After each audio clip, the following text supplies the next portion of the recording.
Well, hello. It's 2025, March 13th, I think.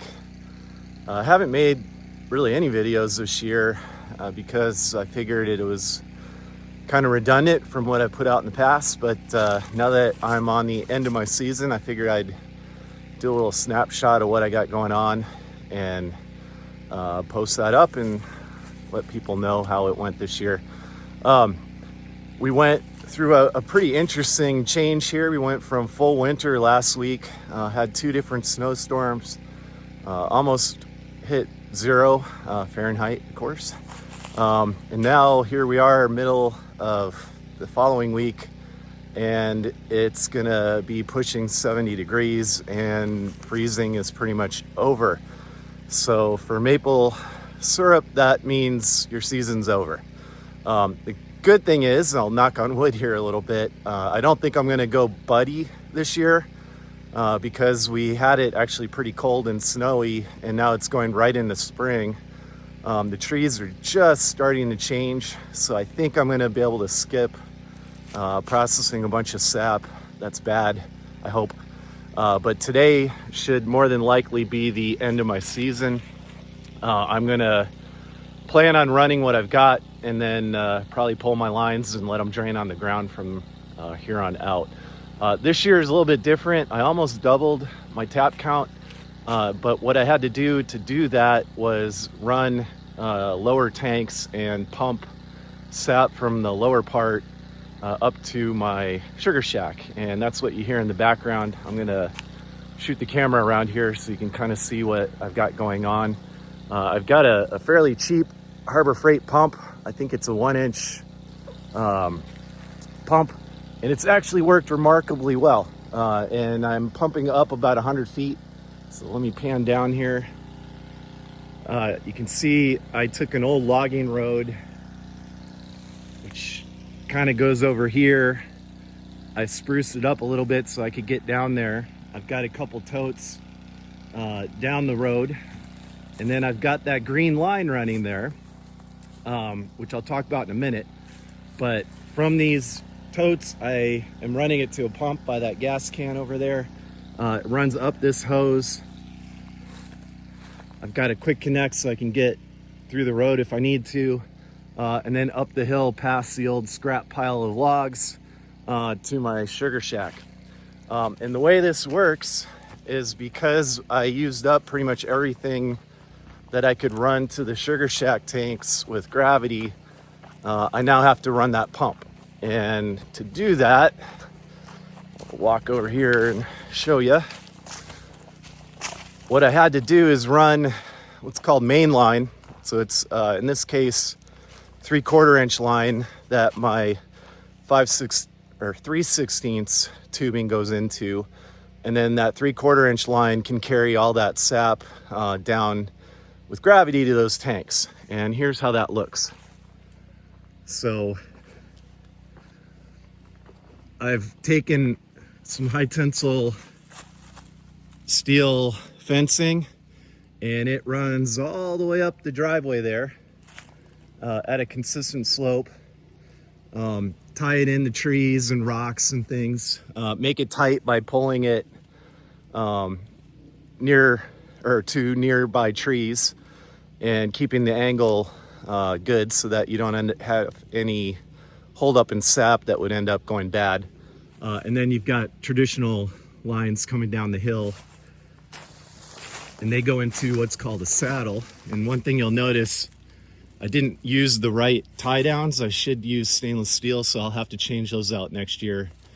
These are just rebar tie downs, so they're all rusty, but you can see that I come down with my tubing. I'm using rope with the Chinese handcuff method to hold the tubing in, and then you've got little saddles here that the tubing hooks into, and it punctures into this vacuum tubing here, and the sap collects in there and then goes downhill. So what I've done is I went from about 250 taps last year to about 490 this year, so almost double. And I was able to do that. On that side is my sugar shack, and I had all the ones up there draining directly to the sugar shack.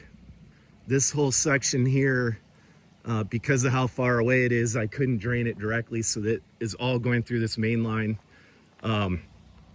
Goes across the road again with a quick connect, and then runs down to those tanks. And you can see I have another main line that's green that runs for the lower section, and my plan was to tap all these trees here as well, and I could, I'm sure, get up somewhere around 750, 800 trees if I got everything tapped up. The problem is, I'll go over here a little bit. This is my main ravine here that's all rocks. It has all the water shedding down from the hill, so it's pretty nasty territory, and the trees take a beating over here. And then on top of that, with the dead ash from the emerald ash borer, of which I have many, this one that has to come out, that one, I have a handful that are still alive, but I've got a bunch that are dead. And if you follow the green line there, you'll see that it takes a dip and then it goes up the hill, and right there is a shard of ash tree. And if you look at the shard over to the right, you can see the rest of it that's laying right on top of my line. That's the second time that a dead ash tree in that same section landed on my main line and ripped it out. So unfortunately that happened in December. I didn't have enough time to be able to repair it. It was already snow on the ground, and you have to go about 12 or so feet up in the air with a ladder hanging over nothing to put that up. So obviously I wasn't going to do that in those circumstances. So I didn't tap that whole section, so maybe I'll do that later. So to see where this tubing comes up from my pump, you can see it's coming up over my log pile here, and it runs up to the tanks, and I hook it in with a carabiner and then can fill these tanks, and then these tanks are feeding the RO. And I think I made a video on this last year, but this thing is amazing. It reduces the amount of water I have to boil out of there by like 75-80%, somewhere in that range, depending on my sugar content. Pretty much everything else is the same as last year then. I did get a new pan finally from the one that was damaged when I bought my evaporator, which has been really nice.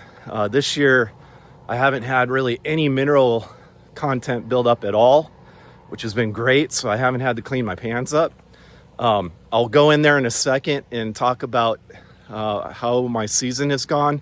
But the one thing I did get, unfortunately I didn't get them installed until after the bulk of the snowstorms had already gone through. And I'll move the tarp here so you don't have to look at that. But I do have something that in the future is gonna hopefully make life up here in the winter, when you have 4, 5, 6, 8 feet of snow on the ground, a lot more accessible, and my likelihood of getting stuck up here and starving to death with no food go down a little bit. I got tracks, I think that will show up here, to put on these side by side. So these are Camso 4S1 tracks, and they are amazing. I mentioned I got them installed because I had to get some adapter brackets, so it took a while to come in. Late in the season, we had, I think, 2 or 3 snows after I got them on there that weren't terrible, probably about a foot of snow. And I took them up and tried them out, and let's just say these are a game changer. So I think this Defender is going to be pretty much unstoppable at this point. So in the future, if I'm going to be continuing to produce syrup here in the middle of the winter, which we'll see how that goes next year, because it looks like I'm going to have some changes in my life. But in the future, that will be pretty awesome, because what'll happen is I'll probably have to, if it's really bad, park at the bottom of the mountain, snowshoe up, which I'm not looking forward to, but at least I don't have to pull my polk with all my gear in it uphill. I can just snowshoe, with a snack and a bottle of water, get up here, get in that thing, and then drive down the mountain, get my supplies, and kind of shuttle back and forth that way.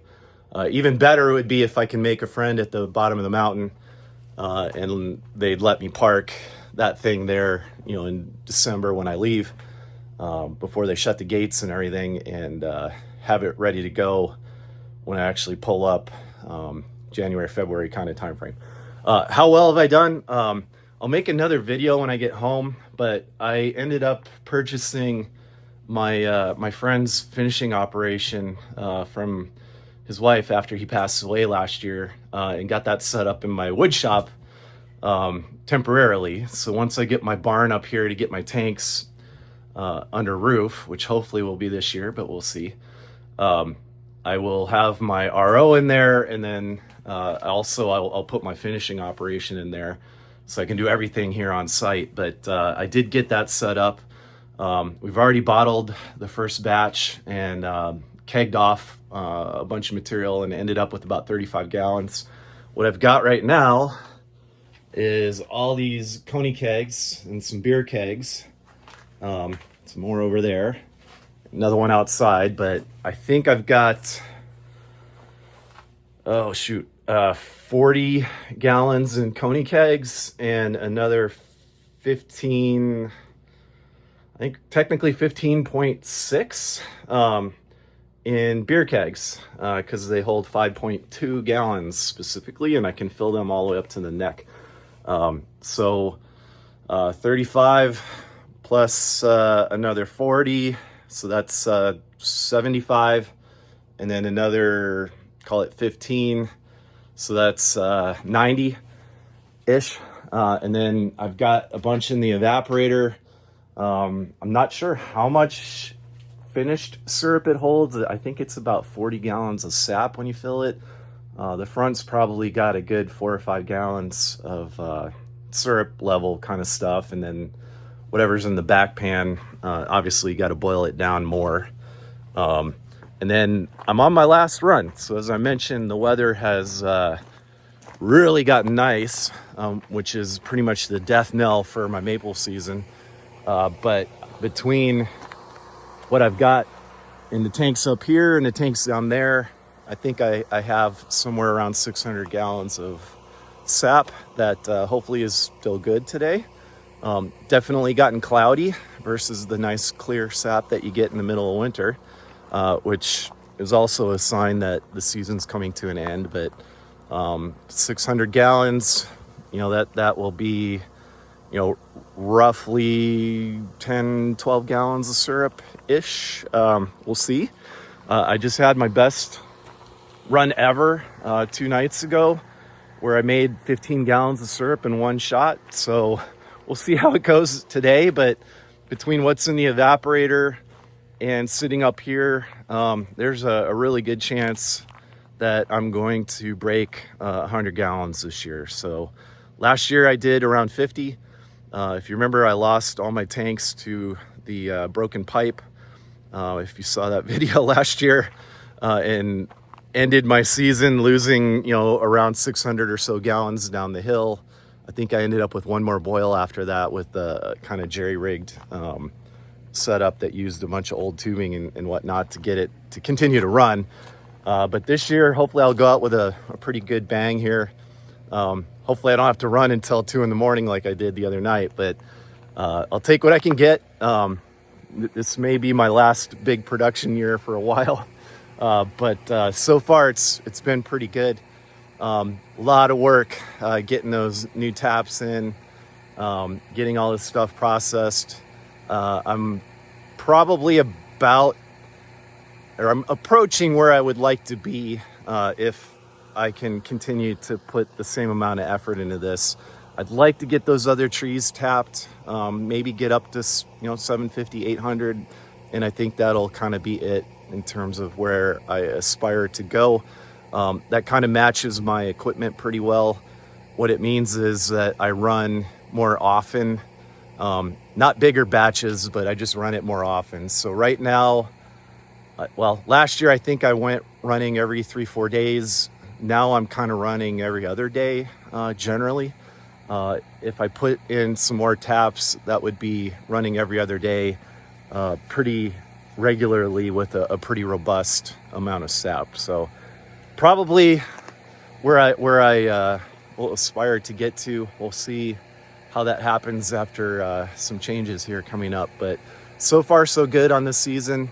As I mentioned, I'm going to try to make a video on finishing and bottling, which I haven't done yet, and I'll put that out probably next week, I'm guessing, because I should be going home this weekend as my operation winds down here and I get everything cleaned up, and then we'll finish everything off, get it put into long-term storage in my kegs I've got, and I'll do a little video of that. Now it's going to be in my wood shop, which of course is not a ideal setup because I've got to juggle going around table saws and tools and all my stuff for doing all my woodworking. But I've got a pretty good spot laid out for it temporarily, and then once I finish that, we'll take that all apart and put it under tarps and hopefully get it back up here under a barn roof this year. So